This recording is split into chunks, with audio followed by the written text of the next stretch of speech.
తిరుమలలో దర్శనంతో పాటు తప్పకుండా చూడవలసిన ముఖ్యమైన ప్రదేశాలు ఇవి. శ్రీ వెంకటేశ్వర స్వామి ఆలయం తిరుమల యాత్రలో ప్రధాన దర్శన స్థలం. స్వామి పుష్కరిణి పవిత్ర తీర్థం. భక్తులు ఆలయ దర్శనానికి ముందు ఇక్కడ స్నానం లేదా ఆచమనాన్ని చేస్తారు.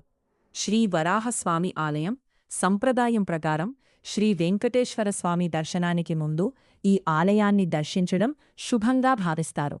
బేడి ఆంజనేయస్వామి ఆలయం ప్రధాన ఆలయానికి ఎదురుగా ఉన్న ప్రసిద్ధ హనుమాన్ ఆలయం. ఆకాశగంగ సహజ జలపాతం. ఇక్కడి నీటిని ఆలయ సేవల్లో ఉపయోగిస్తారు. పాప వినాశనం పవిత్ర తీర్థస్థలం. భక్తులు స్నానం చేసి పుణ్యం పొందుతారని విశ్వసిస్తారు. శిలాతోరణం కోట్ల సంవత్సరాల క్రితం ఏర్పడిన సహజ రాతి తోరణం. తిరుమలలోని ప్రత్యేక ఆకర్షణ.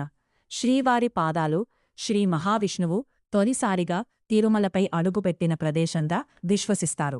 శ్రీ వెంకటేశ్వర మ్యూజియం తిరుమల చరిత్ర, ఆలయ వైభవం, పురాతన వస్తువులను చూడవచ్చు. గోగర్భం డ్యాం ప్రశాంతమైన ప్రకృతి అందాలతో కూడిన ప్రదేశం.